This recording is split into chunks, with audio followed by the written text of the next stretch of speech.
Bien, bonjour à tous. Content de vous revoir après cet été un peu particulier pour une séance relativement chargée. Donc nous avions l'obligation de tenir cette séance au plus tard aujourd'hui puisqu'il y a une assemblée de l'intercommunal santé Roland qui se tient demain et qui doit notamment décider de la poursuite de l'activité. Donc nous devions prendre cette décision au plus tard aujourd'hui. Nous avions aussi prévu à un moment donné de faire ça un petit peu plus tôt, mais nous n'aurions pas eu certains documents prêts, donc on a trouvé un compromis avec cette date ce lundi. Alors avant d'ouvrir cette séance, je vais vous demander de vous lever. Donc nous avons appris cet été, nous savions qu'il était souffrant puisqu'il nous avait quittés lors d'un conseil communal encore récemment. Il a encore assisté à un conseil communal cette année. Donc Yves Domain nous a quittés et Joris a demandé à pouvoir prendre la parole au nom de son groupe. Je te passe la parole, Joris.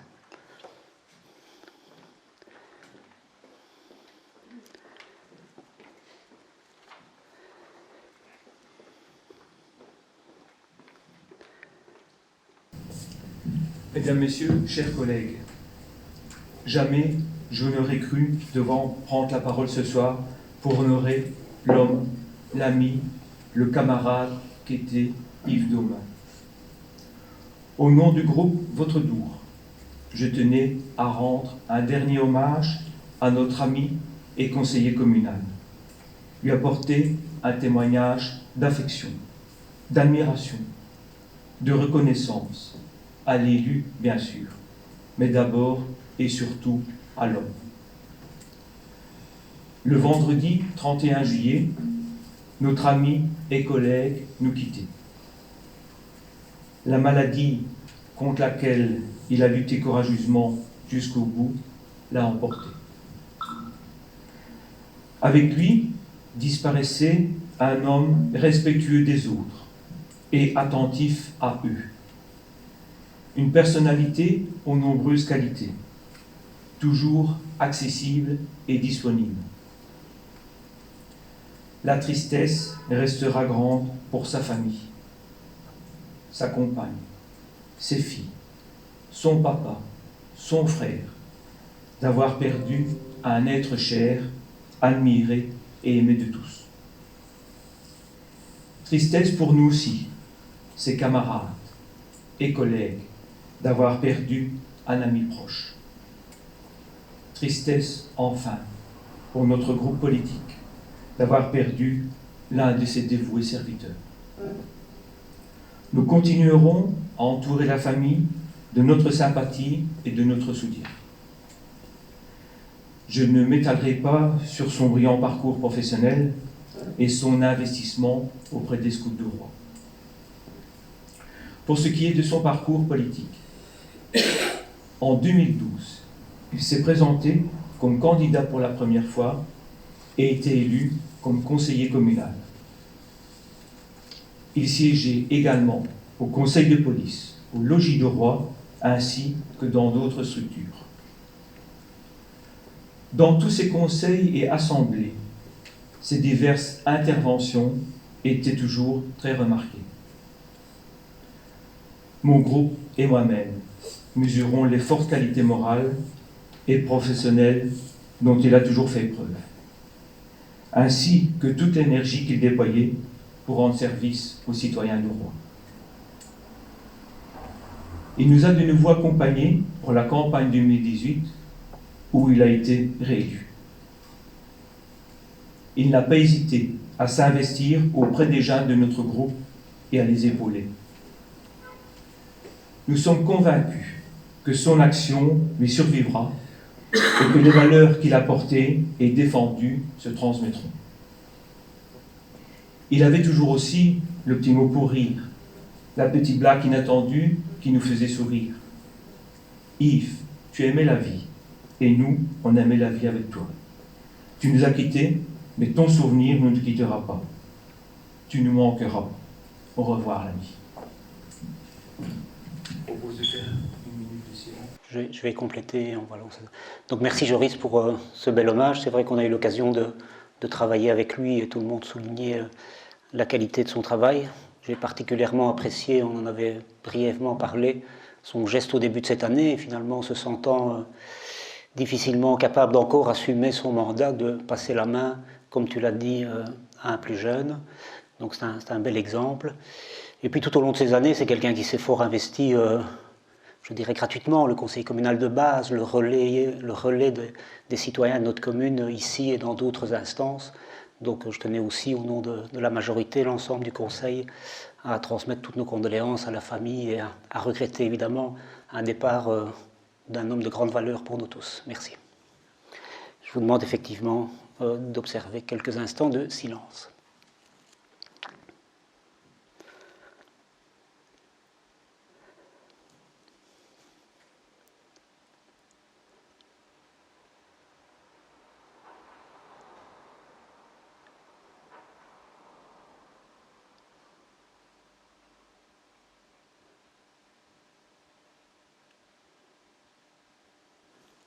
Merci.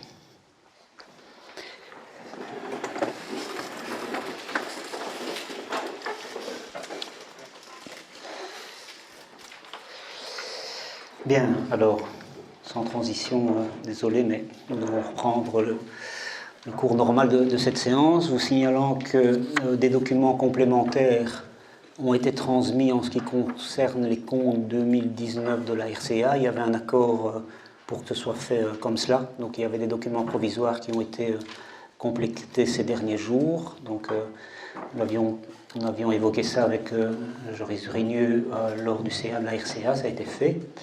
Et alors vous avez reçu une note à l'instant, compte tenu des difficultés de toutes les structures qui souhaitent, le cas échéant, organiser des choses cet automne. Nous avons décidé de donner un coup de pouce, même si c'est modeste, mais un coup de pouce supplémentaire à des candidats organisateurs, en considérant que les mises à disposition de matériel ne font pas l'objet d'une étude par les services qui aboutirait à réclamer quelques euros. Donc c'est la gratuité de la mise à disposition du matériel. Vous avez le détail de la note qui en fait modifie le règlement que nous avons à voter aujourd'hui. Donc ça vient s'ajouter, ce n'est pas un point supplémentaire, mais comme c'est un élément supplémentaire majeur dans ce point, nous tenions à vous en avertir, donc vous avez une petite note qui explique ça. OK pour vous? Premier point, le procès verbal. Ah oui, je dois excuser Katia Pompili, qui est sortie de l'hôpital, mais qui est encore en convalescence, qui devrait pouvoir nous rejoindre rapidement. Alors, le PV de la dernière réunion, approbation, pas de remarques par rapport à ça? Juste une remarque que j'ai envoyée concernant le point 18, je pense qui concernait le subside d'investissement. Il y a juste une correction concernant la suspension de séance. C'est pas le groupe PS, mais le groupe Vautredour, même si c'est la même chose, mais légalement, il n'y a pas de... Enfin, c'est le groupe Vautredour. Voilà, c'est juste ça. Donc, on note que c'est la même chose, mais qu'on doit indiquer Vautredour. D'accord. Point 2, modification du statut administratif et du règlement de travail. Donc c'est une communication, ça concernait des modifications qui ont permis d'avoir un horaire adapté au site du Belvédère. Et donc c'est ici l'approbation, on doit simplement prendre acte. Pas de problème? Voilà, donc ça concerne le personnel détaché de la commune vers le Belvédère. Point 3, il s'agit du rapport annuel de rémunération, rapport écrit qui reprend donc l'ensemble des participations dans les différentes structures, Assemblée Générale, CA, et les conséquences financières de ces participations. On doit simplement arrêter ce rapport de rémunération. Pas de problème? OK. Point 4, procès verbal de vérification de caisse. Voilà, vous devez me croire sur parole que j'ai vérifié tous les comptes de la commune et qu'ils sont corrects. Ça va? Ça me fait plaisir. Merci, Joris. Le point 5, le compte annuel 2019. Donc, ce que je vous propose, si vous voulez l'examiner, c'est de nous baser sur le rapport de la directrice financière, donc qui reprend évidemment très précisément la situation de ce compte 2019 et les conséquences sur notre boni cumulé, la couverture des investissements. Enfin, vous avez un document très complet d'une 30aine de pages qui détaille tout cela. Est-ce qu'il y a des remarques par rapport à ce compte 2019? Alors d'abord, nous voudrions saluer le travail de la directrice financière et de l'ensemble du service, parce que c'est quelque chose, un compte qui est vraiment bien détaillé. Alors nous aurions quelques petites questions par rapport je vois l'extraordinaire, à la page 21, je note que la directrice financière émet dans son rapport qu'il lui est difficile d'analyser les chiffres du service ordinaire pour les raisons suivantes, de toute une série de raisons, et qu'en principe, le budget devrait être en équilibre, mais bon, il ne l'est pas du tout. On est quand même un peu interpellé par rapport à ça. Alors, il y a eu un rapatriement du réserve du fonds extraordinaire aussi, qu'on a dû faire afin de justifier, de rétablir le budget. Donc, je ne sais pas, est-ce que... Oui, je pense que le rapport détaille bien les raisons pour lesquelles des fiches ne sont pas terminées, pas encore équilibrées, etc. Donc, on peut rentrer dans le détail de ça, mais... Est-ce qu'on peut vraiment se baser sur ces comptes si on voit que les chiffres... Enfin, qu'il lui est difficile d'analyser les chiffres, étant donné que les fiches n'ont pas été totalement... Donc une fiche finies ou totalement... Donc comment fonctionnent les choses? Lorsqu'un projet est validé par une instance, le collège quand ça doit être le collège, le conseil quand ça doit être le conseil, il y a une fiche budgétaire qui suit le projet. Alors cette fiche, elle peut avoir différents chemins, soit elle est abandonnée en cours de route parce que le dossier ne voit pas le jour, le subside n'est pas octroyé, soit ça suit son cours et ça va jusqu'au bout dans les limites de ce que la fiche prévoyait, soit en cours de chemin, il y a des modifications, le subside est moins important, il est plus important, ça c'est plus rare, les coûts sont différents, etc. Donc chaque fiche évolue et doit, à un moment donné, être ressortie du système, doit être à l'équilibre à la fin. Ça a coûté autant, nous avons dépensé autant. Je note qu'il y avait 134 fiches fin 2018 qui étaient ouvertes, et nous sommes moins de 100 fiches maintenant. Donc il y a un travail de régularisation des fiches qui est en cours. Et donc vous signalez tout à l'heure le bon travail du service de la directrice financière, c'en est une illustration. 135 fiches qui n'étaient pas équilibrées fin 2018. Aujourd'hui, on est à 84 fiches qui restent à équilibrer. Mais il y a le détail sur la raison pour laquelle les fiches ne sont pas équilibrées. Ça peut être des non-valeurs de subsides qui ont été constatées, qui ne sont pas perçues. Ça peut être, on utilise un fonds de réserve extraordinaire. Voilà, il y a différents... Il faut vraiment voir ces fiches au cas par cas. Je ne les ai pas ici, mais je suis à votre disposition avec la directrice si vous voulez qu'on examine ces fiches. Enfin, il n'y a pas d'incidence politique à ça. Donc on est sur du calcul. Et quand je vois aussi dans une série de travaux, par exemple, l'aménagement de la sécurité aux abords des écoles, j'ai vu qu'on avait transféré ça dans le patrimoine. C'est normal ou ça, enfin, ça ne peut pas être... Donc quand des travaux sont réalisés, quels qu'ils soient, que ce soit sur une route, dans un bâtiment, ils enrichissent le patrimoine communal, puisque le patrimoine communal vaut plus. Si vous avez un bâtiment délabré, il ne vaut pas beaucoup. Si vous mettez des subsides dedans et que le bâtiment est rénové, il vaut plus. Et donc, c'est quoi le patrimoine communal? C'est la somme de tout ce que détient la commune, tant en voirie publique qu'en bâtiment. Donc, si vous avez toutes vos rues rénovées, votre patrimoine est plus important, puisque à l'avenir, vous devrez faire moins de travaux pour l'entretenir.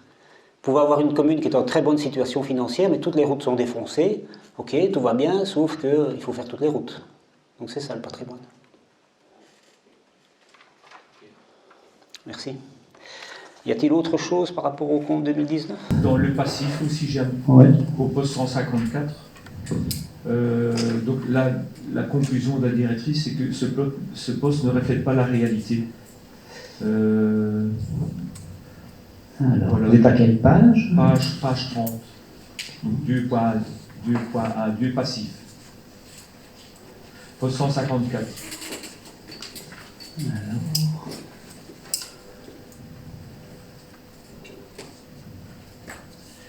justement, il s'est dit que, étant donné que les travaux clôturés n'ont pas été reclassés dans le patrimoine, les subsides ayant servi au financement ne sont pas réduits. C'est exactement ce que je viens d'expliquer juste avant. Donc, quand on reçoit des subsides, donc quand on valorise le patrimoine de la commune, on le fait avec deux types de rentrées, soit de l'argent que la commune met elle-même, plus l'argent qui vient de subsides. Et donc, quand on transfère le bien rénové vers le patrimoine, on doit tenir compte des montants qui ont été injectés de part et d'autre. Et ces montants dépendent de ce qu'on a effectivement perçu comme subside. Oui, donc ça veut dire que le montant annoncé, ce n'est pas le montant réel. Ça veut dire qu'il y a des différences qui sont dues à des réductions, le cas échéant, ou des augmentations de subsides, mais on ne les connaît que lorsqu'on a les notifications définitives qui parfois arrivent plusieurs années après. Prenons un exemple, la façade de l'ancienne maison communale de Blogy.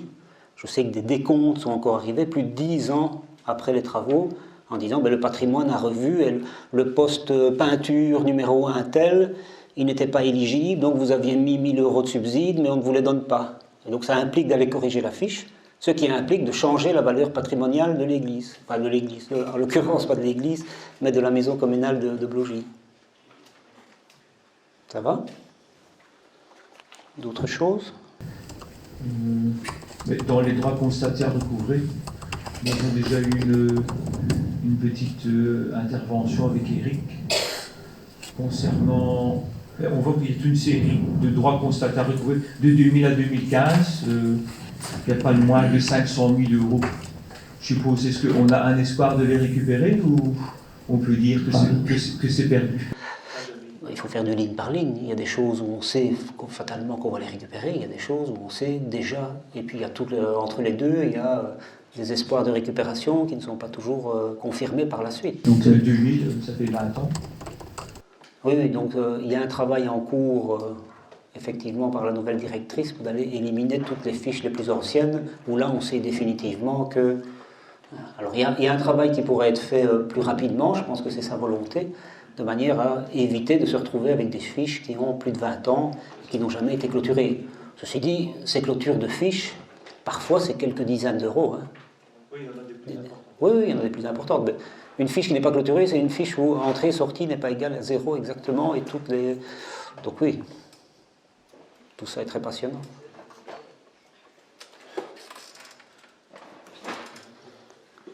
Donc est-ce qu'on peut considérer que le compte est bon ?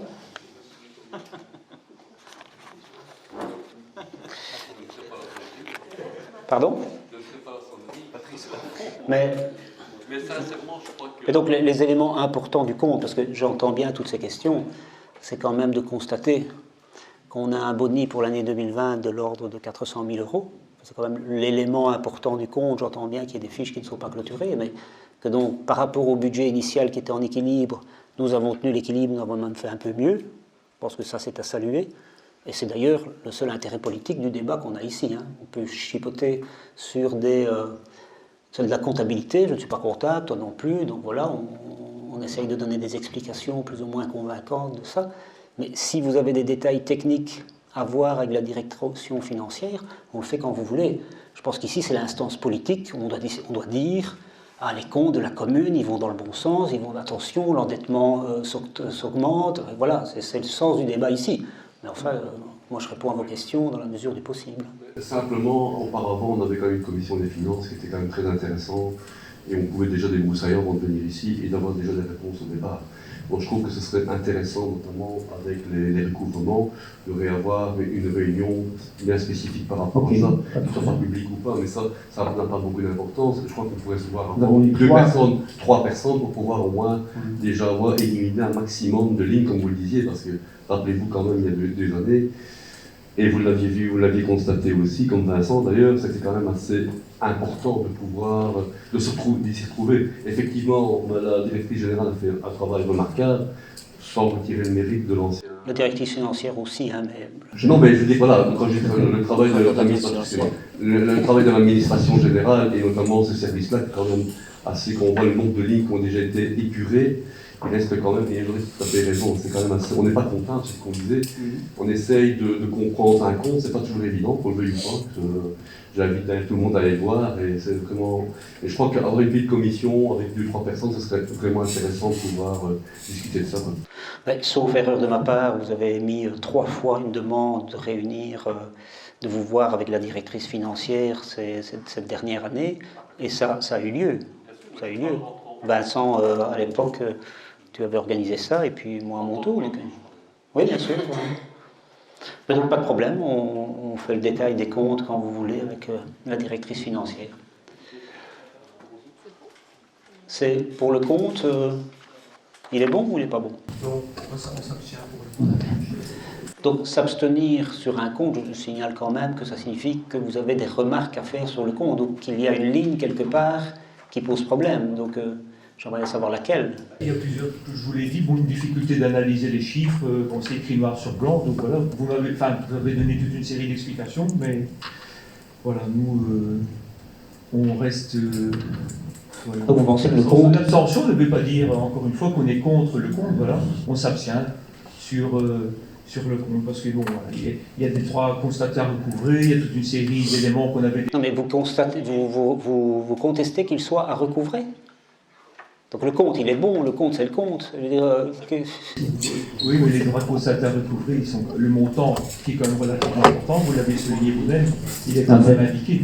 S'abstenir ou s'opposer au compte, ça donne l'impression que le travail n'est pas bien fait, puisque le compte qu'on vous présente ne serait pas correct. Les entrées ne correspondraient pas aux sorties, etc. Mais bon, voilà, j'enregistre votre abstention.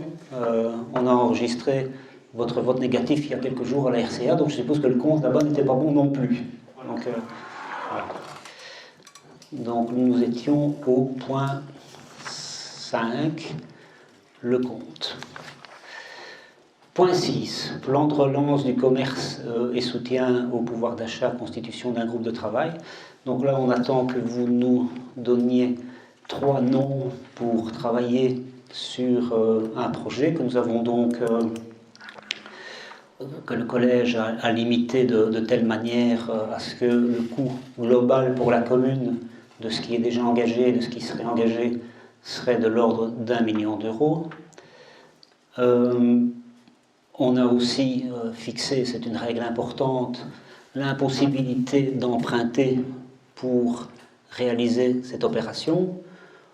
J'entends bien que certains s'en soucient moins, mais moi je ne veux pas aujourd'hui faire des cadeaux à 20, 50 ou 100 euros aux gens, ou à 1000 ou 2000 euros aux commerçants, et leur redemander de le rembourser dans 2 ans, dans 3 ans d'une autre manière.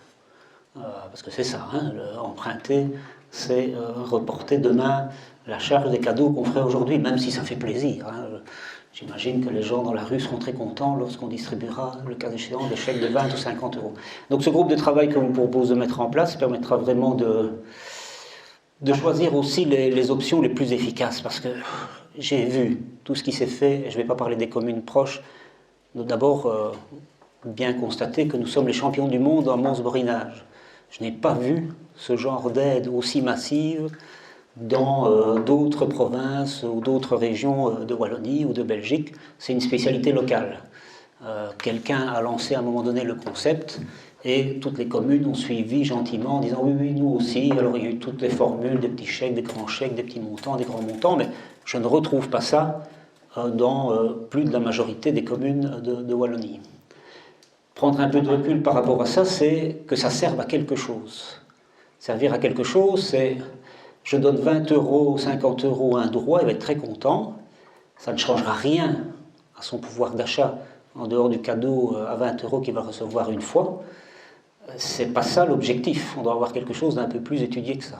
Même chose pour un commerce. Quel commerce pourrait prétendre éviter une fermeture pour 1000 ou 1500 euros, comme je l'ai vu dans certaines communes voisines? Donc je préfère que cet argent, et ce sera l'objet du travail qui devra être produit par le groupe qu'on mettra en place, soit orienté relance, réouverture, projet nouveau, avec les commerçants existants et avec d'autres, le cas échéant, mais faisons quelque chose d'intelligent et pas un simple une loterie, un saupoudrage qui servira à pas grand-chose, qui fera juste un trou d'1 million dans les caisses communales et que les gens devront payer dans 1 an, dans 2 ans, dans 3 ans.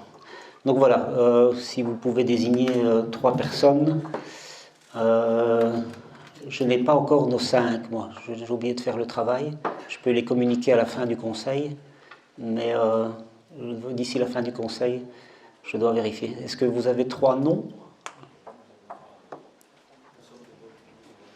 Voilà.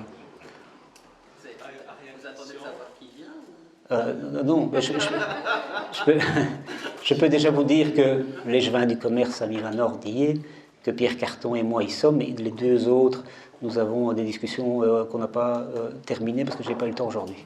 Mais ça va aller vite, il n'y a pas de problème. Vous avez 3 noms. Ariane Christian, très bien. Thomas Durand. Voilà.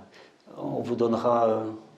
Vincent va consulter pour les 2 derniers noms, on vous les donnera à la fin de... Voilà. Je peux faire une interruption de séance, mais enfin, bon, voilà, on ne va pas perdre de temps inutilement. Là. Juste, vous venez de rappeler le mandat qui est donné au groupe de travail avec 1 million d'euros, mais dans la note, je voyais que c'était 600 000 euros pour l'action. Donc c'est bien 1 million d'euros total pour toutes les mesures qui sont prises sur la commune, oui, mais on est bien d'accord que c'est 600 000 euros pour les aides aux commerçants. Donc les 400 000 euros, nous les avons déjà dégagés tout en gardant. C'est via les taxes et ainsi de suite, mais ici le budget pour les chèques et la relance, c'est 600 000. Les 400 000 qui restent, c'est ce qui sera déjà via donc les aides aux associations et les taxes communales qui sont supprimées, réduites et ainsi de suite. Tout à fait. Donc lors de notre modification budgétaire de juin, nous sommes parvenus à déjà sortir 400 000 tout en gardant notre budget à l'équilibre. Toujours cette volonté de ne pas l'emprunter pour faire des cadeaux. Donc nous avons fait ces 400 000, maintenant on doit faire l'opération sur les 600 qui suivent, qui pourraient d'ailleurs être en partie sur le budget 2020-2021. Mais bon, le groupe de travail dira. Et donc moi je me suis dit quand j'ai vu les 600 000 euros que c'était sans doute encore un cadeau entre guillemets tombé du ciel vous connaissant, puisque je me souviens qu'il y avait eu des discussions à un moment donné pour avoir 600 000 euros du promoteur de Ducadour, et donc je me suis dit tiens, est-ce que finalement ces 600 000 euros sont les mêmes 600 000 euros qu'on devait avoir de Ducadour, ce qui aurait été bien, parce qu'alors là, non seulement on n'empruntait pas, donc le citoyen n'aurait rien dû rembourser, mais en plus ça ne coûtait rien à la commune parce qu'on allait recevoir quelque chose d'un promoteur extérieur en échange d'une négociation qu'il y avait eu à l'époque. Donc le point concernant Ducadour, ce n'est pas 600 000 euros, tout d'abord. C'est au prochain conseil communal, normalement. Et ça sera affecté à ce à quoi ça a été conçu, c'est créer du lien entre le nouveau centre sur l'espace câblerie et le reste du centre. Donc ça n'a rien à voir avec ceci. Au départ, dans les annonces, moi je me souviens que ça devait servir à recréer du commerce local autour d'un projet Dour Vintage et autres notamment. Oui. Et donc c'est pour ça, voilà, je me dis peut-être comme Dour Vintage ne semble pas vraiment avancé, peut-être qu'il y avait moyen de réutiliser cette enveloppe et que c'était le choix qui était fait. Mais ça, je suppose qu'on aura des discussions plus importantes. Tout à fait. Juste une remarque par rapport à ça. Je ne pense pas, je suis persuadé d'ailleurs, je suis certain que certains d'entre vous comprendront ce que je veux dire. Ce n'est jamais un subside qui crée du commerce local. Ce qui crée du commerce local, c'est des clients, c'est du mouvement de clients, etc. Donc les 600 000, c'est à ça qu'ils doivent servir. C'est à faire en sorte qu'il y ait plus de clients demain qu'hier et que donc le commerce local, il se développe tout seul parce que les clients sont là. On est bien d'accord, et d'où l'utilité du chèque qu'on avait proposé au départ, qui était de pouvoir attirer le client dans les commerces pour lui montrer la richesse du commerce local, et en espérant qu'effectivement en allant une fois, il retourne peut-être une deuxième fois, puis une troisième fois, que ça devienne une habitude. Je pense que malheureusement, on a vu ici pendant la crise sanitaire, il y a eu un réflexe un peu de retourner vers de nombreux producteurs ou commerces locaux. Ça a tenu le temps du confinement. Une fois que les gens ont été déconfinés, malheureusement, il y a plusieurs études qui montrent que les clients sont repartis dans d'autres habitudes, et il y a de nombreux producteurs locaux, et je ne parle pas uniquement je parle pas de la commune de Dour, je parle en général, qui se retrouvent dans une situation où ils ont augmenté leur production, et au final, les clients ne viennent plus parce qu'ils ont repris d'autres habitudes, entre guillemets, mauvaises peut-être. Mais donc voilà, il faudra aussi qu'on réfléchisse bien à cette problématique, je pense, générale. Parce que l'enjeu d'un plan de relance tel que celui-là, c'est comment faire en sorte que les gens d'ici, ceux qui se plaignent d'ailleurs qu'il n'y a pas de commerces locaux, reviennent vers les commerces locaux. comment faire pour que je n'aille pas à Mons si, à Dour, grâce à la nouvelle offre commerciale, je reste sur l'entité et je complète ça avec une série d'autres achats sur l'entité. Donc faire en sorte de relocaliser finalement nos propres personnes. Je reviens voir dans les 16 000 Dourois qui fait ses courses à Dour. Et donc le premier enjeu, c'est ça, qui reste ici. Deuxièmement, c'est que les clients proches, les chalands des communes voisines, viennent ici, grâce aux produits d'appel auxquels je crois sur le site de câblerie, et restent là pour toutes les offres complémentaires. C'est ça l'enjeu du plan de relance. Ça vaut n'importe quel commerçant dans la Grand Rue, plutôt que de recevoir 2 000 €, va préférer qu'on lui dise on va mettre un maximum de moyens pour que tous les gens de Dour deviennent tes clients dorénavant, et on va mettre des moyens aussi pour que les gens qui viennent pour des commerces attractifs fassent le reste de leurs courses dans la Grand Rue ou sur l'entité. Ça, c'est pas les 2 000 €, hein. Ça, c'est toute la vie, hein. C'est des années. Donc c'est bien ce que je disais, il faut réussir à recapter le chaland local, mais surtout à le conserver et que ce ne soit pas juste un one-shot. Maintenant, je pense qu'il y avait des mesures d'urgence qui devaient être prises aussi, et les aides ponctuelles, que ce soit 1 500, 2 000, 3 000 ou autres au commerce, sont utiles. La preuve, c'est que tous les jours, il y a une corporation commerçante ou autre qui intervient en disant ce qu'on a reçu de la région, ce qu'on a reçu du fédéral, c'est pas assez, on a besoin de plus. Donc je pense qu'il faut les deux. Il y a des mesures d'urgence qui doivent être prises, mais il y a des mesures aussi à long terme, et là je vous rejoins, qui doivent être prises pour réussir à capter le chaland, à le garder et à ce que le commerce soit implanté de manière durable dans la commune. Tout ça préjuge d'un groupe de travail très constructif, c'est réjouissant, mais je partage l'avis que les aides régionales et fédérales étaient insuffisantes. Ok, on a 3 noms, on en a 6, il nous en manque 2. Vous les aurez avant la fin de la séance. Alors, la mesure suivante, le point suivant, point 7, taxe communale sur la collecte et le traitement des déchets. C'est une décision qu'on a déjà prise, mais il y avait une petite correction, donc elle doit être opérée pour que le point soit tout à fait en ordre. Point 8, redevance 2 pour prêt de livres à la bibliothèque communale. Bon, c'est une modification du règlement, rien de particulier par rapport à ça. Ok. Point 9, redevance pour la mise à disposition du chapiteau, tente et du matériel. Ben, c'est simplement la copie du règlement existant, on n'a rien changé. Il y a sans doute... Oui, voilà, avec la phrase qu'on vous a donnée tout à l'heure sur la gratuité temporaire. Mais donc, il y a sans doute une réflexion à avoir globale sur la structure des prix. Elle n'est pas faite pour le moment. Pour le moment, on a juste poursuivi, parce que ce n'est pas le moment. Ce n'est pas le moment d'aller dire à des gens aujourd'hui, écoutez, dorénavant, si vous demandez un chapiteau et une barrière, ce sera un peu plus. Franchement, le monde associatif, le monde culturel, le monde sportif a besoin d'autre chose comme signal que d'avoir une modification d'un règlement. Donc, pour ne pas être sans règlement, on poursuit le règlement existant. Point, on ne change rien. Alors, redevance, et ça c'était le point 9. Point 10, provision de trésorerie pour le responsable technique. Rien de particulier. Ce brave homme a besoin d'un peu d'argent pour des petites dépenses sans devoir dépendre de quoi que ce soit. Oui. Mais c'est une question technique, hein, mais je n'ai pas compris pourquoi on ne pouvait pas mettre la carte à son nom et qu'on devait la laisser au nom de la directrice financière.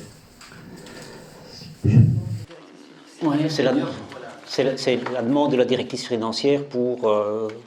voilà, on ne va pas organiser un système où il y aura plein de cartes qui circulent tout le monde. Donc voilà, les cartes sont centralisées de telle manière, par une bonne gestion. Alors, c'est parce que, voilà, avec les systèmes de cartes actuels, quand la carte est identifiée avec le nom, dès qu'il y a une opération, on voit qui fait l'opération, tandis qu'ici, toute opération sera au nom de la directrice financière. Et je ne mets pas, voilà, c'est pas une question de mettre en doute, hein, loin de là, c'est juste une question de transparence dans les lignes comptables. Maintenant, si la directrice financière s'organise comme ça, ok, pas de problème, voilà. Et vous avez dit tout à l'heure qu'elle était excellente, donc... Mais je ne critiquais pas, c'était une question technique. Donc point 10, ok. Point 11, régie communale autonome, approbation des comptes.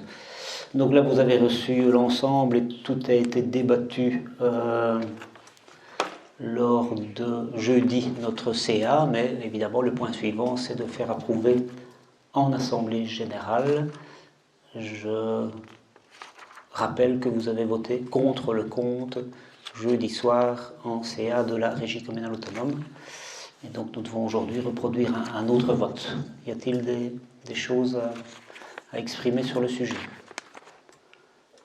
Nous allons suivre notre vote du jeudi dernier, puisque, voilà, comme expliqué lors de notre CA, Malheureusement, malgré le travail effectué par la présidente et le vice-président, c'est stipulé dans les statuts qu'aucune rémunération ne peut être prise.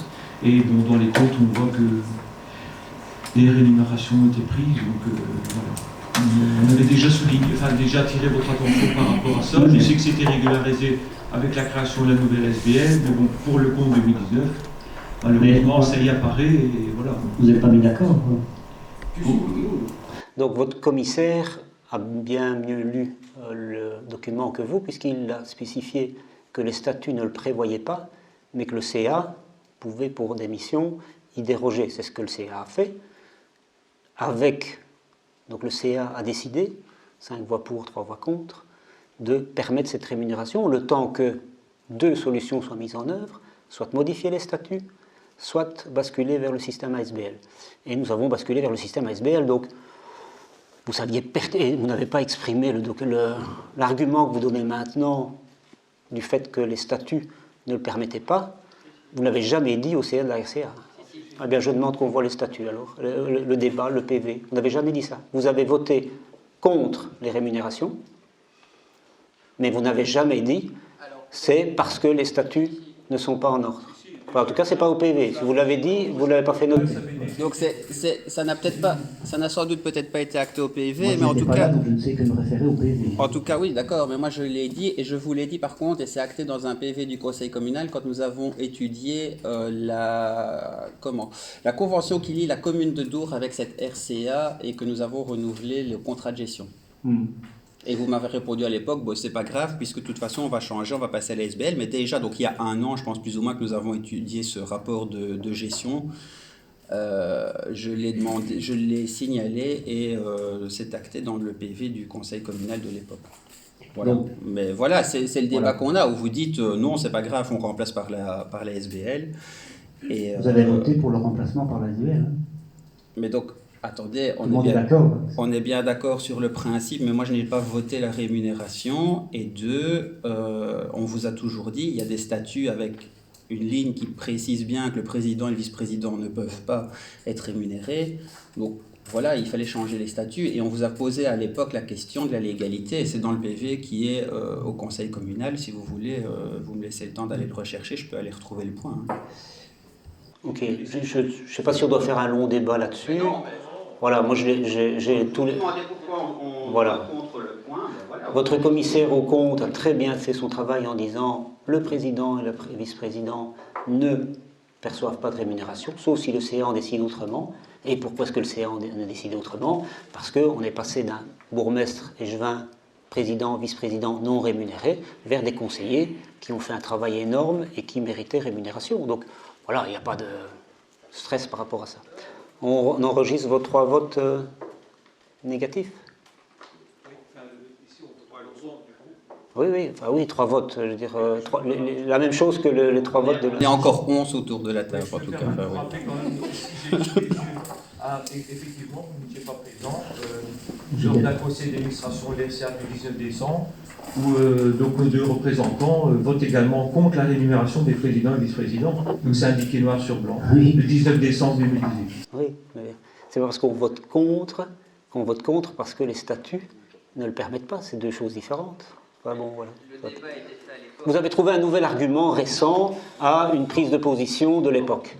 Et je n'avais pas à être présent le 19 décembre puisque je n'y étais pas. Ok, le PV n'a peut-être pas acté tous les éléments, mais je pense que les PV au sein de la RCA sont toujours assez courts et c'était comme ça. Il ne faut pas les valider alors hein. Pardon ? Il ne faut pas les valider s'ils ne sont pas bons. Oui, d'accord, mais écoutez, moi de toute façon, le jour où on a validé ce PV-là, j'étais pas là, donc voilà. Il faut venir, mais si vous êtes administrateur. Écoutez, on a parfois des soucis de santé qui font qu'on ne sait pas venir, donc voilà, ça arrive à tout le monde, je pense qu'on le voit aujourd'hui. Et donc, juste pour vous dire, on vous a signalé ces manquements au statut à plusieurs reprises, donc voilà.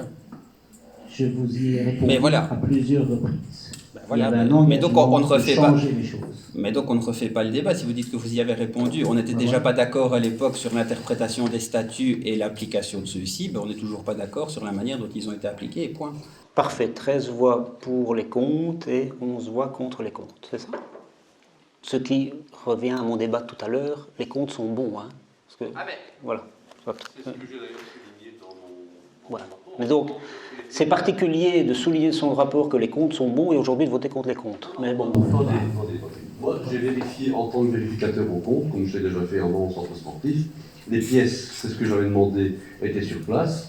Les factures, les extraits de compte, j'en avais 152 à vérifier et bien ils sont là. Donc j'ai rien à dire par rapport à ça. Par rapport au statut, j'ai signalé que pour moi les rémunérations étaient, comme vous l'avez d'ailleurs signalé, en dehors du statut et donc devraient être remboursées. Mais ça, c'est pas à moi en tant que réviseur en compte, à titre personnel, c'est pas à moi de prendre une décision. J'ai simplement fait une remarque, comme Christina a fait d'autres remarques. À partir de là, c'est à vous aussi, mais ce sont les comptes 2019. Donc à vous maintenant, en tout cas les administrateurs, à prendre une décision. Voilà. Vous votez aussi, hein, Mais moi je vote, mais j'estime que si les statuts ne sont... Donc ici, moi j'ai fait mon travail de vérificateur. Maintenant, voilà, je l'ai rendu. Maintenant, en tant que conseiller communal, donc faisant partie d'une assemblée générale, j'estime que les comptes étaient bons, mais qu'il y a quand même un problème par rapport à cette rémunération. Et encore une fois, je dis, je répète, et d'ailleurs, ce serait bien que dans d'autres conseils d'administration, les gens soient rémunérés à la juste valeur, parce qu'il y a un boulot qui a été fait, un très bon boulot. Voilà. Au point de vue président, vice-président, mais certainement aussi les administratifs, et dans d'autres structures aussi. Donc voilà, mais moi j'ai fait mon travail, tout simplement. Ok, allez, Non, mais attendez, Monsieur le Président. Je voudrais juste reprendre la parole. Donc, si vous avez mieux devant vous, vous pouvez prendre le point 9 de la séance du 17/12/2019. Dans les observations, M. Thomas Durand demande la parole. Il a remis son texte de son intervention à la directrice générale. En complément de M. Durigneux, je m'interroge sur les rémunérations acquises par la présidente et le vice-président, puisque, comme il l'a dit, celles-ci sont contraires à l'article des statuts précités. Si l'esprit du Code de la démocratie est bien respecté, nous sommes en contravention avec les statuts. Que disent dans ce cas la loi sur les associations et le Code des sociétés? Je m'étonne que le rapport d'évaluation fait par le Collège ne mentionne pas le fait que des rémunérations sont accordées alors que les statuts l'interdisent. Ce n'est pas la première fois que nous le signalons. Je l'ai déjà dit lors du premier vote par la majorité au lendemain des élections, lorsque vous avez décidé de donner une rémunération. La date est importante, 17 décembre 2019, au moment où cessent ces rémunérations et où la solution ASBL a été mise en œuvre. Bon, allez, on peut continuer. Non, mais dire qu'on ne l'a pas signalé, voilà. J'essaye de comprendre comment on peut aujourd'hui voter contre des comptes qu'on a validés en tant que commissaire il y a quelques jours, mais bon, voilà, votre logique n'est pas la même que la mienne. Et pourquoi avoir attendu un an avant de trouver une solution? Entre le 19 décembre 2018 et quasiment un an Allez, Monsieur Durigneux, vous êtes administrateur à l'IGA? Oui. Bien. Vous y percevez une rémunération? Oui. Est-ce que les problèmes à l'IGA qui sont ceux que connaissent notre commune, je veux dire, il ne se passe pas une semaine sans qu'il y a des problèmes. Est-ce que votre travail depuis un an a permis de faire avancer les choses? J'interviens quand je sais le faire. Non, est-ce que ce travail a permis de concrétiser le fait que la semaine dernière, le ramassage PMC s'est très bien passé? Je ne vois pas très bien ce que ça a à voir ici. On parle de votre job d'administrateur, rémunéré. Vous êtes bourgmestre et vous dites que je suis bourgmestre, alors il fallait prendre les mesures adéquates pour essayer de régulariser la situation. Vous avez attendu un an avant de former une nouvelle SBL. Il fallait le faire avant, alors pourquoi avoir attendu si longtemps? Je vous invite quand même à réfléchir à ce que je viens de vous demander. C'est quelque chose qui touche le quotidien de tous nos concitoyens. Je veux dire, on a encore... Non, mais vous parlez de la justification. Je sais que ça vous ennuie, monsieur. Ça a l'air de vous ennuyer. Qu'est-ce que la RCA a à voir avec l'IGA? On parle de la justification d'une rémunération par rapport à un travail. Je vous demande, par rapport à la rémunération... Je ne suis pas vice-président ni président de l'IGA, mais je suis juste simple administrateur. Non, vous êtes membre du comité de direction. Pas du tout, parce que vous avez vu ça. Vous c'est temps de revoir vos informations sont fausses et ça n'existe plus, le comité de direction. Oui, donc toute l'année 2019, vous étiez membre du comité de direction. Non. Ah bon, ok, bon, on vérifiera. Vous pouvez vérifier. Ouais. Ben, c'est quand même pas incroyable, hein, dit M. Diantoli. C'est quand même temps de vous insinuer que je mens alors. De vous dire que je suis membre du comité de direction. À mon avis, vous représentez l'IDEA à l'IGA. Je ne fais pas partie du comité de direction. Je suis administrateur, je suis simple administrateur. On on vérifiera ensemble. Alors les tableaux ne sont pas bons, mais les tableaux d'IGA que la commune a reçus, nous les avons examinés ici ensemble, vous mentionnent comme membre. Moi, je n'y assiste pas, hein, donc je ne... Voilà. Bien, donc, je veux dire, la question de la justification des rémunérations est quelque chose d'important et on peut l'examiner sous différents aspects. Mais sincèrement, j'aimerais beaucoup que vous puissiez contribuer à régler ce problème des sacs PMC. C'est vraiment quelque chose qui concerne les gens au quotidien. Vous devez savoir et prenez vos renseignements auprès de M. Demortel. À chaque fois, j'interviens, j'essaie d'arranger la situation. Oui, mais malgré ça, depuis 2 ans, ça ne s'arrange pas. Oui, mais, voilà. Pourquoi avez-vous attendu aussi longtemps? Je n'ai pas attendu aussi longtemps. Oui, IGA ramasse effectivement les sacs bleus du Belvédère. Sincèrement, c'est vraiment des propos hors sujet. Parce que vos propos par rapport au travail des conseillers communaux, il n'est pas hors sujet. Donc vous avez les propos par rapport aux administrateurs, ils ont été clairs, j'ai dit qu'ils avaient fait un super travail comme partout. On n'a pas mis en cause le travail. Certainement pas. Mais je crois que malheureusement, pour une fois, les statuts que vous n'avez pas respectés, ça ne vous plaît pas trop. On intervient. Maintenant, il y a un vote qui a été fait, sujet clos. Et puis il y a d'autres instances qui doivent le font. Ça me paraît logique. Faites-le, le code de la démocratie locale est respecté. Mais on verra. Okay. Les statuts, en tout cas pas. Ça, c'est certain. Oui, non. Et vous le saviez bien, nous le savions tous ensemble. Pardon? On savait tous ensemble que les statuts devaient être modifiés ou la structure changée. Oui, qu'ils soient modifiés, mais ils n'ont pas été modifiés. Par rapport aux rémunérations, allez, on va pas discuter pendant 3 heures. Tout à fait. Un plan, on a voté majorité contre opposition. Après, d'autres instants où je ne sais pas, ou en tout cas minimum au centre, au CA, ils en discuteront. Je crois que vous avez assez de réunions pour pouvoir en discuter, ça me paraît logique. Tout à fait. Merci. Il est bien représenté. Pardon. Allez, ok. J'ai pas bien compris. Vous y êtes représenté aussi. Ah oui, moi. On en termine ça. On se voit comment. C'est 11. Vous avez 11. Ok. On a voté contre, si vous vous souvenez bien. Tout à fait. Alors, point suivant. Fabrique d'église. C'est ça, on est au point 12. Prorogation de délai. Pas de problème, c'est pour le budget 2021. Prorogation de délai au point 13. Même chose, mais pour la fabrique d'église Saint-Aubin. Protocole d'accord relatif aux sanctions communales en cas d'infraction mixte. C'est l'approbation d'amendements. Pas de problème, ça permettra notamment que lorsqu'il s'agit d'une première infraction, etc., donc il y a des modifications qui ont été apportées pour permettre de tenir compte de la récidive ou pas et des primo-délinquants. OK. Point 15, c'est des ratifications concernant le port du masque, ratification d'ordonnance. Même chose, ratification concernant la fermeture anticipée de certains commerces hors Horeca. OK. Point 17, vente d'une parcelle, décision définitive, bail de fer, pas de problème. La vente d'un véhicule, proposition, décision de principe, OK. Point 19, la place de Blogy, pas de problème, c'est le... Oui. Une question concernant justement cette réflexion, il y avait des projets qui devaient être aussi éventuellement étudiés au niveau du PCDR et de la Commission locale de développement rural. Entre-temps, la ministre a gelé pas mal de projets. Je voulais savoir dans quelle mesure ça pouvait éventuellement avoir un impact sur la suite des fiches qui devaient être adoptées, je pense, cette année pour les prochains travaux, quoi.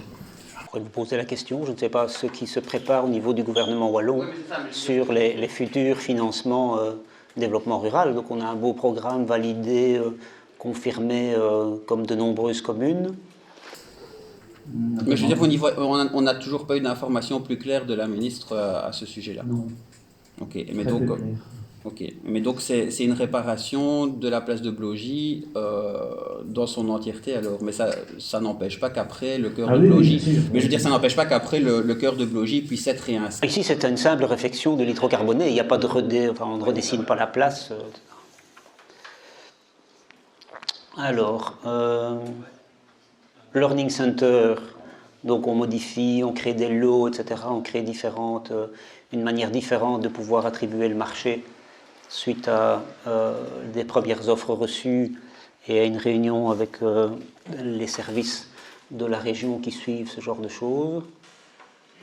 Donc ça nous permettra peut-être sans doute d'obtenir de meilleurs prix, puisque on ne demande plus ici un lot global, mais il y a toute une série, une offre globale, mais il y a différentes options qui peuvent être activées selon les cas. Ça nous a été suggéré notamment par les services qui suivent les fonds européens et par l'auteur de projet. Ok ? Petite question par rapport à ça. J'ai vu que les 3 offres reçues dépassent de plus d'1 million d'euros l'estimation.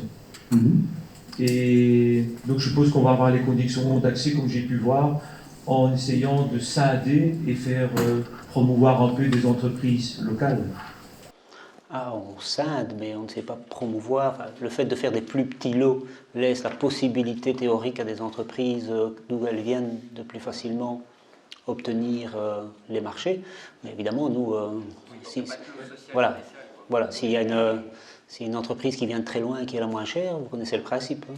Et par rapport à ça, tout ce qui sont les subsides FEDER, on ne risque pas de les perdre? Non.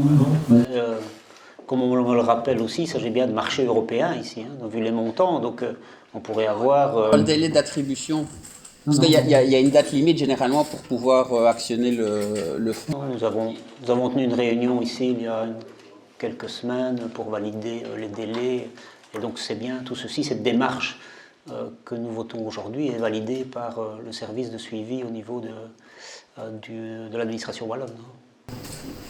C'est quand même important, 1 million d'euros pour les 3 sociétés. Vous direz, il vaut mieux le voir avant qu'après. Ouais. C'est toujours le cas lorsqu'on attribue un marché, on le voit avant. Donc pour nous, il n'était pas possible d'octroyer un marché pour 1 million d'euros de plus, et donc on recommence. Et qu'est-ce qui explique cette estimation Donc l'auteur de projet, globalement, a fait un travail et a estimé que les entreprises allaient répondre entre tel montant et tel montant. Elles ont répondu de manière plus élevée. 3 entreprises, à ma connaissance, qui ont remis offre. Voilà, je ne sais pas... Mais toutes les 3, 1 million en plus. Hein. Oui, je sais. Ça me semble énorme. 1 million d'euros. C'est la raison pour laquelle nous modifions les choses aujourd'hui. Je ne sais pas quelle est votre suggestion.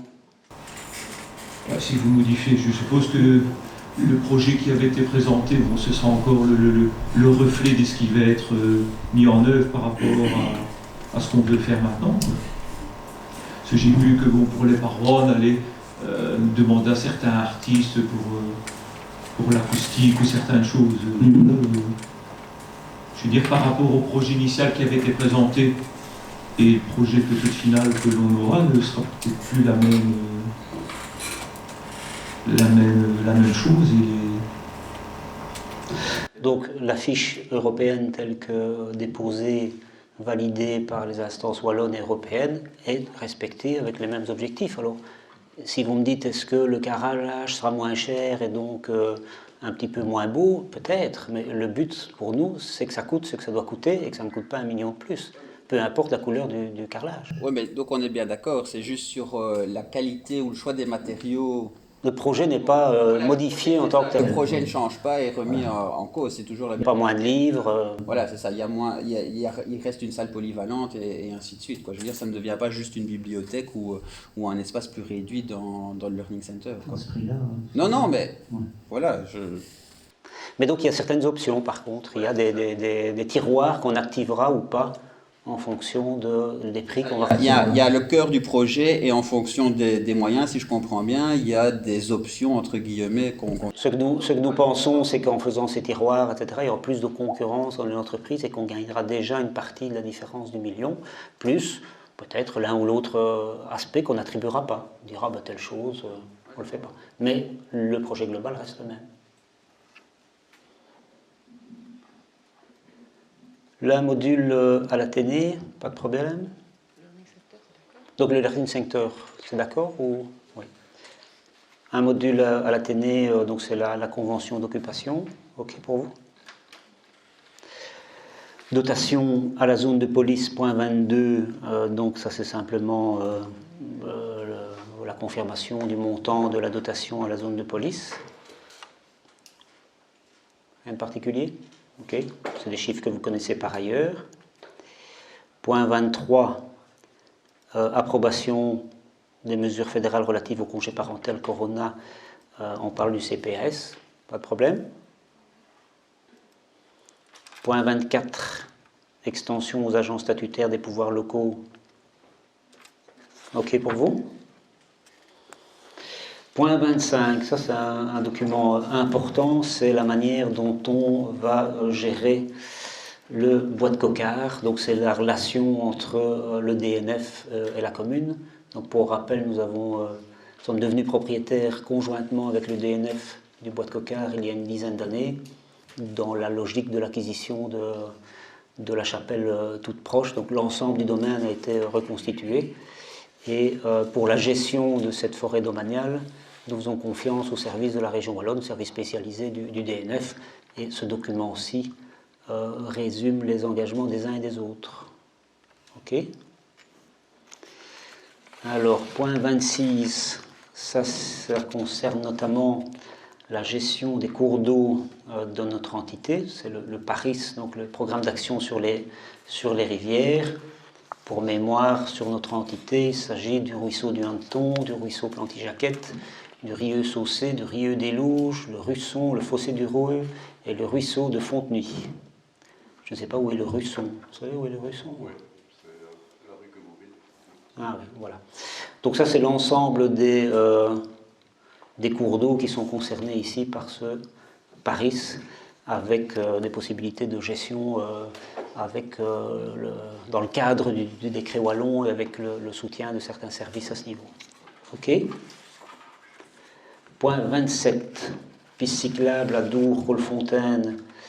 Donc là, c'est la convention de collaboration entre les deux communes pour permettre la création de cette piste cyclable à hauteur de chez Marie-Boulette. Donc c'est tout ce chemin où la piste cyclable est très dégradée actuellement et qui longe le bois. Donc c'est un travail important et qu'on a fait en commun. La partie douroise est relativement limitée par rapport à la partie de Colfontaine. Et donc cette convention de collaboration définit comment les choses vont se faire très concrètement. C'est un subside qui pour le moment n'a pas l'air d'être mis en cause, mais voilà. Je pense que sur celui-là, on s'est engagé suffisamment loin, suffisamment vite, contrairement à ce qui a été évoqué avant sur le développement rural, où là, il y a quand même quelques petites incertitudes. Alors, le point 28, Assemblée générale statutaire intercommunale de santé Arménie-Roland. Donc, là, il s'agit de décider de poursuivre, et nous avons fait la même remarque que nous avions fait lors de la dernière prolongation il y a déjà un certain temps, c'était d'arriver à maîtriser les coûts de cette intercommunale qui en son temps coûtait très cher. Je pense qu'il y a des efforts qui ont été faits et qu'on en arrive à quelque chose maintenant de raisonnable. Et dans ces conditions, nous allons accepter de poursuivre au sein de cette structure pour tout ce qui concerne notamment les visites médicales des enfants des écoles. Vous êtes d'accord avec l'intercommunale de santé Arménie-Roland? Je pense que oui. J'ai quand même une intervention. Donc quand je vous entends, vous dites que vous êtes d'accord, mais vous émettez des conditions dans le projet de délibération qui nous est soumis. Et là, je vais être un peu moins d'accord avec vous.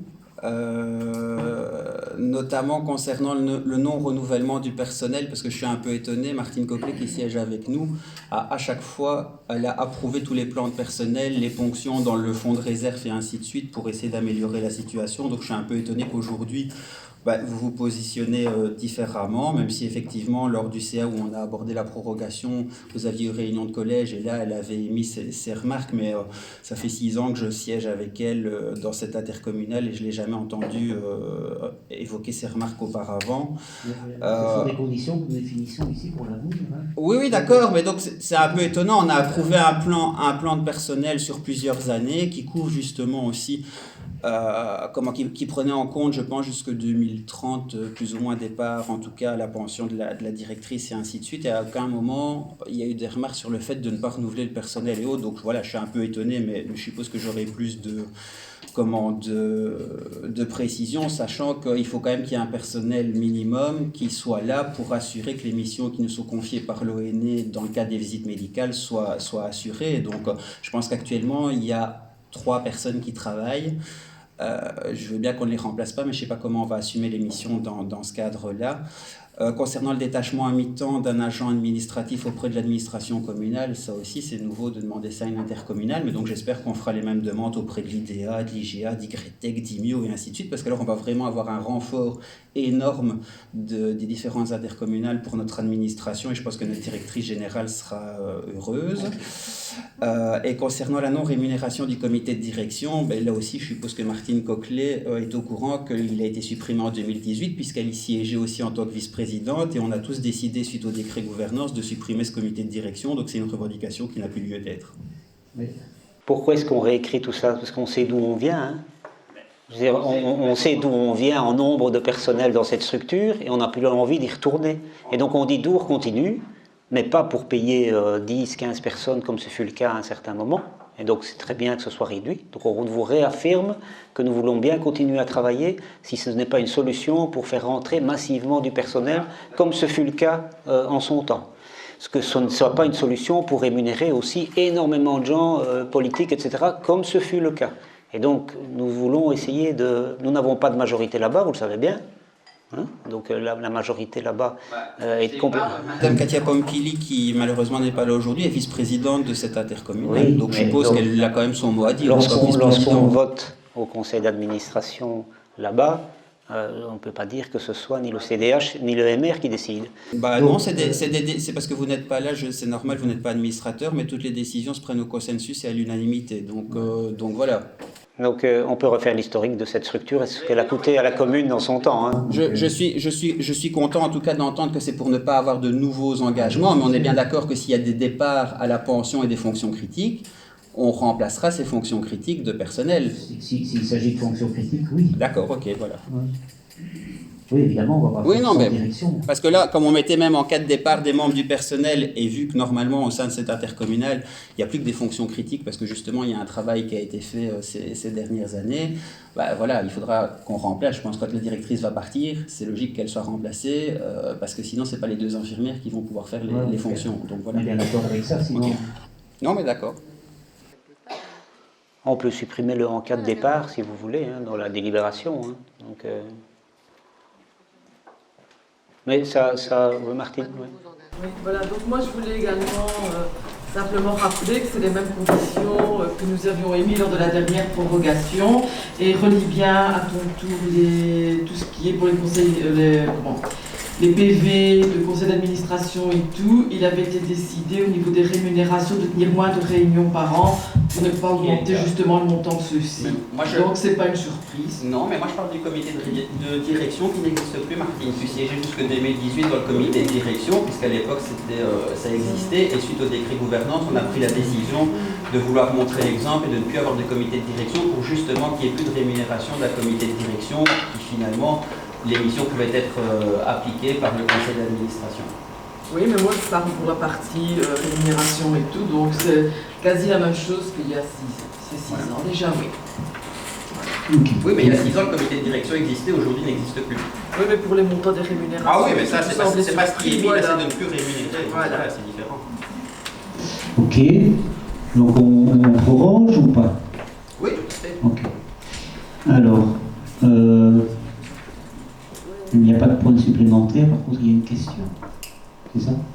Voilà. Voilà, moi j'aurais voulu un peu avoir un état des travaux de la Grand-Rue et une date éventuelle de la fin du chantier, si c'était possible. J'ai vu dans la presse qu'on parlait que la fin des travaux était proche. Mais bon, malheureusement, j'aurais voulu avoir des explications par rapport à ça. Alors, ça compte quand même pas mal au niveau de la circulation, au niveau des automobilistes le matin ou la sortie d'école. C'est vrai que c'est quand même assez perturbant par rapport tout charreau automobile. Donc voilà, est-ce qu'il ne serait pas bien de prendre l'une ou l'autre résolution par rapport à ça? Comme par exemple interdire le stationnement à des rues quand même qui sont assez impactées par rapport à le charroi de véhicules est quand même relativement important. Parce que bon, c'est vrai que pour sortir de Dour à certaines heures et pour y rentrer, c'est pas évident. Donc vous proposez l'interdiction de stationnement dans les rues autour de la Grande Rue. Je n'ai pas dit d'interdiction de stationnement. C'est ce que je viens de dire. Est-ce qu'il ne serait pas possible d'étudier ça ou de revoir un peu? Étudier quoi? Et étudier le manque de fluidité à certaines heures de la sortie des écoles. Il faut bien quand même avouer que c'est quand même pour sortir de Dour ou pour y entrer, on passe quand même pas mal de temps. Donc par rapport à ça, est-ce qu'il y a pas moyen de, je sais pas moi, de voir, je ne suis pas au pouvoir. Je vous écoute, moi. Si vous nous donnez une bonne idée, on la met en rêve. Je prends par exemple la rue du Rossignol. Vous descendez la rue du Rossignol le matin. Ben, la semaine dernière, un gros camion a voulu descendre, catastrophe, hein, un quart d'heure, 20 minutes bloqué, alors ça fait des files pas possible. Je n'imagine pas s'il y avait le feu ou si une ambulance devait accéder. Donc que proposez-vous pour la rue du Rossignol? Qu'on arrive là, dans le Oui, bas de cette rue-là, est-ce qu'il ne serait pas, je veux dire, judicieux d'essayer de ne pas stationner là toute une série de véhicules? Donc c'est bien ce que j'ai dit tout à l'heure, interdiction de stationnement dans les rues autour de la Grande Rue. J'ai pas dit vraiment toutes les rues, une partie du tronçon des rues qui posent problème. Je suppose que vous circulez dans Dour comme tous les citoyens. Non, moi jamais. Non, voilà. Vous allez en hélicoptère. Non, mais bon, voilà. Donc moi je m'oppose à toute interdiction de stationnement pour les riverains autour de la Grande Rue, donc il n'y a pas question de changer les règles de stationnement de gens qui ont quand même besoin de rentrer chez eux et d'avoir leur véhicule à proximité, hein. Donc on ne va pas demander aux gens de la rue Perrois d'aller se garer je ne sais où, parce que ça entrave la circulation de l'un ou l'autre véhicule, hein, ça ralentit les véhicules. Moi je traverse Dour de nombreuses fois par jour, moins souvent que vous, mais quand même, et pas avec le même genre de véhicule, mais je n'ai jamais de problème au-delà de, en dehors des heures de pointe, de quelques minutes. Alors de quoi parle-t-on? De travaux qui ont débuté en mai. Nous sommes en septembre. Des travaux qui seront terminés pour les 3 premières phases dans 4 semaines, vers le 20 octobre. Donc on a pour la Grande Rue, pour les 3 premières phases, donc de la Grande Place à la rue Mirliton, des travaux qui se seront terminés en 6 mois, inclus, pour déranger le moins possible, la période coronavirus, on a insisté pour que ça commence tout de suite, malgré le fait que les entreprises voulaient commencer tout plus tard, en disant c'est le moment, il n'y a personne dans les rues, allons-y, inclus les 2 mois d'été. Donc en fait, ces travaux, leurs conséquences sur la circulation, c'est 15 jours, depuis le 1er septembre, à peu près ça. Le reste, c'était anecdotique. Très peu de circulation, les vacances, pas les écoles, etc. Donc depuis 15 jours, ce tronçon de Grande Rue pose problème, et je vous dis que dans 6 semaines, il est terminé, celui-là. Hein, phase 1, 2, 3. Alors est-ce que pour 6 semaines, il faut aller interdire le stationnement de tous les riverains autour pour faciliter le passage des camions et des véhicules? Moi, je suis contre, mais voilà. Je ne sais pas si quelqu'un d'autre ici est favorable à ça. C'est pas ce que je voulais dire au niveau de l'interdiction de stationnement. Je veux dire qu'il y a certains tronçons de rue qui posent problème. Comme je vous expliquais tout à l'heure, lorsque vous descendez la Drève, là, à un moment donné, il y a tout des plots. Donc si on se stationne, ou alors s'il y a des véhicules, c'est impossible de contourner le matin, tellement qu'il y a un trafic relativement important. Je pense que là, il faudrait peut-être une fois le matin venir voir ou alors mettre quelqu'un, un agent de sécurité qui fasse non, moi je ne viens jamais le matin, je me lève pas si tôt. Qui fasse un peu la circulation, quoi. Par rapport à ça.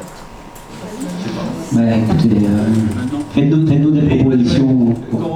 Quand des camions prennent la rue de la Tannerie, par exemple, c'est la même chose, hein, c'est la catastrophe aussi. Hein. Donc la rue de la Tannerie est la déviation actuelle du morceau de la Grande Rue. Elle est nécessaire, et si les gens respectent les règles, il n'y a pas de stationnement dans la rue de la Tannerie. Donc si les règles de stationnement... C'est interdit aux camions, mais il passe quand même. Ah oui. Enfin, moi je dis ça, c'est parce que je m'aperçois que les rues qui ne sont pas en travaux, malheureusement, avec tout le charroi qui est dévié, bon, maintenant elle commence aussi à s'abîmer tout en allant. Donc je suppose que ça demandera réflexion aussi par rapport à ça. Quand les travaux sont terminés, ben, il faudra quand même entrevoir quelques réparations par-ci par-là, parce que c'est vrai que malheureusement, Ok, donc pour le timing des travaux, donc 15 octobre, 15-20 octobre, au plus tard 1er novembre, on ne sait pas maîtriser évidemment ce que seront les circonstances climatiques, c'est les 3 premières phases, Grand Place, rue Mirliton. Ensuite commence le morceau La Poste jusque sur Ain, donc ça c'est environ c'est la fin de l'année, mais évidemment on libère toute la première partie. Donc c'est le principe qui a été validé ici, c'est que tout se fasse en maximum 1 an au total, je pense qu'on sera 10 mois, donc ça a commencé en mai, ça finira en mars, et en 5 phases qui permettent de libérer chacune des phases après de l'ordre de 3 mois de travaux. C'est impossible de faire plus vite que ça. En général, dans la plupart des rues, lorsqu'on fait la rue, on fait toute la rue, et ça dure la somme de toutes les phases. Ici, 5 phases différentes pour qu'elles ne durent pas plus de 3 mois chacune, inclut parfois des semaines et des mois de congés scolaires et donc de flux relativement limités. C'était une demande du collège d'ajouter un maximum de phases pour justement limiter l'impact. Mais ça a été présenté devant les commerçants, etc. Mais, allez, c'est des moments difficiles à vivre, hein, on en est bien conscient, ça fait plaisir à personne, mais je pense que le résultat sera positif. J'ai répondu à votre question, ou est-ce qu'il y a... oui. On nous parle aussi du changement du sens de circulation, je suppose qu'on sera informé par rapport à ça.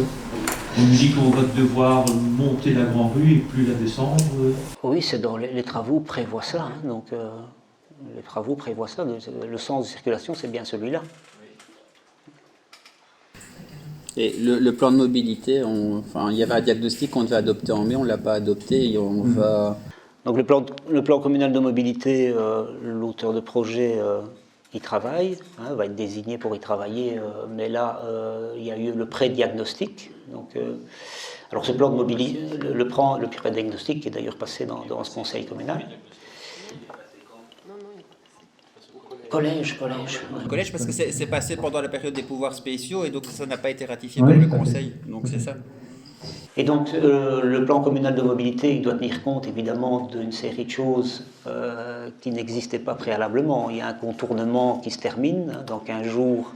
La rue de Boussu, à peu près vers le 20 octobre, 20-25 octobre, sera libérée avec le contournement. Ça évidemment, c'est un impact majeur sur la mobilité. Donc ce que nous avons voulu faire, c'est faire en sorte que l'auteur de projet mobilité travaille sur un dispositif qui est terminé. Faire travailler un auteur de plan communal de mobilité avant qu'on ne décide commercialement de circuler dans l'autre sens pour la Grande Rue, pour générer un flux du pôle route rue des Louches, Route-Wallonie, vers le commerce, ou demander au plan communal de mobilité de travailler avant qu'on ait fini le contournement, c'est le faire travailler sur un truc qui aurait changé 1 an plus tard. Donc, ce qu'on va lui demander maintenant, c'est compte tenu de ces infrastructures terminées, rénovées, la route de Wallonie, etc., quel est le plan mobilité pour tout ce qui est autour? Comment stationne-t-on? Comment rejoint-on ces axes majeurs? Mais les axes majeurs, ils sont fixés. Le plan communal de mobilité ne va pas décider qu'on ne prend pas le contournement ou qu'on le prend dans l'autre sens. Non, ça on est bien d'accord, mais je pensais que dans le pré-diagnostic, ou en tout cas le diagnostic, justement, c'était la mission de l'auteur de projet de nous dire, dans le cadre d'une meilleure mobilité améliorée, je conseille, je recommande que telle rue soit à sens unique ou soit mise dans tel sens et que le sens de circulation se fasse. Maintenant, si vous dites que c'est déjà décidé pour certaines rues et que c'est, voilà, la mission, on ne la connaît pas puisque ça a été décidé par le collège et qu'on ne l'a pas ratifié. Mais, donc voilà, donc si j'entends bien, il y a des axes principaux où là vous dites ça c'est tel sens, point final, même si le plan de mobilité venait à montrer que ça pourrait être intéressant de les changer. Oui, on a quand même pris quelques petits renseignements, hein, mais voilà. Mais effectivement, quand l'entreprise va commencer à travailler, il y a des choses qui seront fixées. La largeur, les voiries, les pistes cyclables, il y a une série de choses qui seront établies et qu'il ne pourra plus changer. Est-ce qu'on a clôturé sur la Grande Rue ou il y a autre chose? Ok. On doit quand même faire une petite interruption de séance puisqu'on n'a pas eu le temps de désigner les 2 représentants. Donc si vous nous laissez 1 minute, on va se concerter. D'accord? Merci.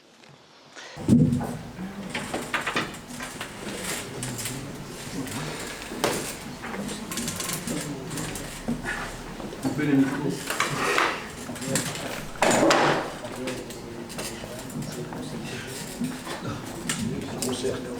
C'est pas mince. Moi c'était quoi?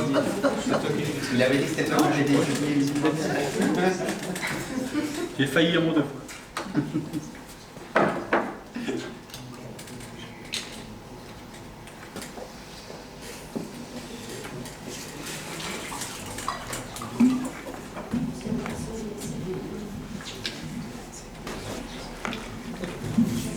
Donc c'est...